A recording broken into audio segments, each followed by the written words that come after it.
Afi, how are you all going?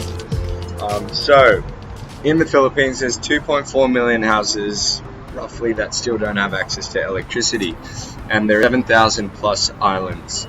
So it's a really, really hard job, and we're trying to work with you guys to solve that. So I'm going to run you through a few of the software tools and services that we provide to make sure we can get this done in the next couple of years. So first thing is, we've got to find out where these places are that need energy access and how much it's going to cost to energize them. So we've partnered, I'll just go straight to the link to speed it up, but we partnered with VIA, Village Infrastructure Angels, and we've got data from Busuanga around where the existing electricity grid is. And so VIA helps map this data and map all the off-grid households.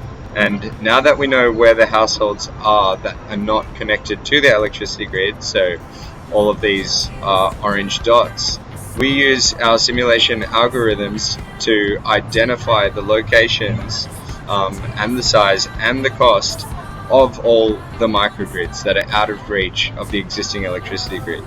So if you click over here, whoop, that's the wrong thing, but yeah, there's 192 houses, and it's going to cost roughly $63,000 of capex to energize this microgrid, or this community with a microgrid.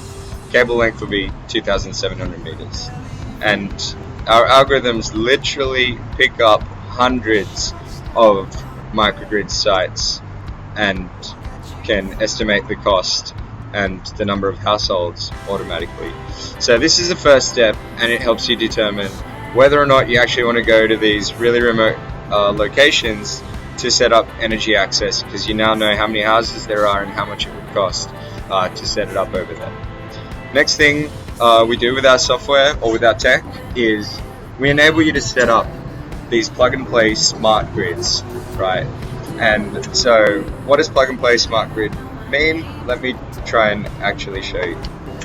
So again, I've preloaded this. Oh, well, there you go. By the way, does this place look familiar? Well, if we look at that first place that we showed you, right, this one,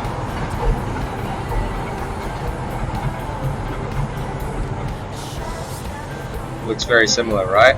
That's because it's the same place. This area in Biselco has actually been energized into our smart grids.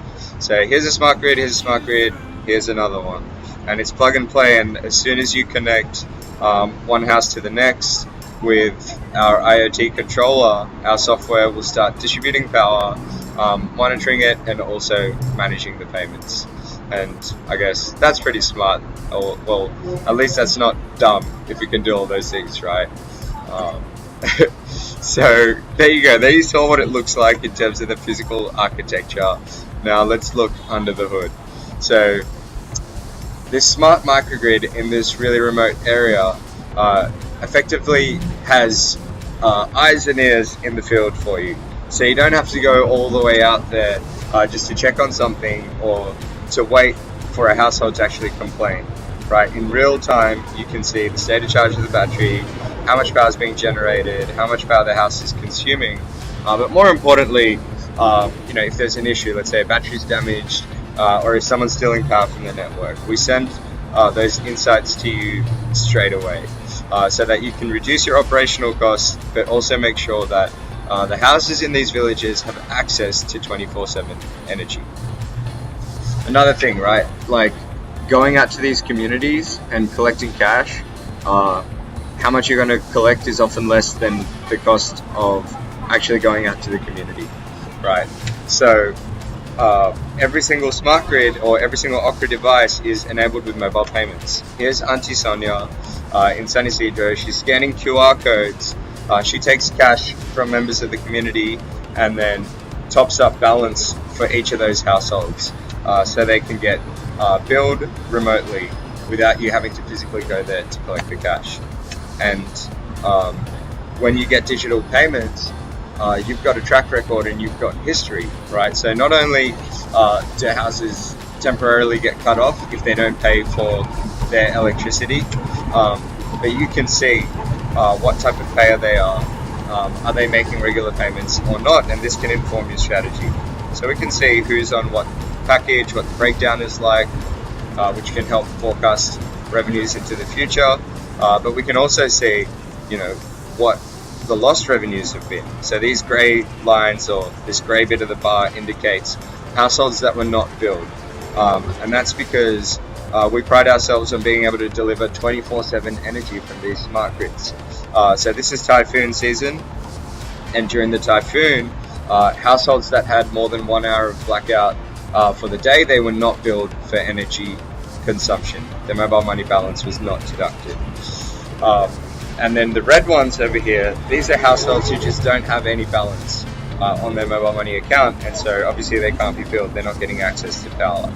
And this looks bad, but it's also an opportunity, right? It's an insight that tells us that, hey, we can talk to these households and find out why they're not paying for energy, and then maybe encourage them, or do what we can to encourage them to top up their bills, or figure out whether they should have been signed up in the first place or not. Maybe they're not a household that even lives in the community on a regular basis. But yeah, I guess the importance of all of these tools are it's a clear pathway to identify where you can energize communities, how much it's going to cost you. There's now an ability to set these smart grids up in a plug-and-play way to deliver 24/7 energy to them, and then manage and collect payments from them to get it all done in a commercially sustainable way. Because if it's not commercially sustainable, there's no way we're going to scale to hit 2.4 million houses in the next couple of years, which is what I think we need to do, because otherwise there's still people without energy in the Philippines. I'll send over all the links, and if you have questions, please shoot me an email or send me a direct message, and I'll answer.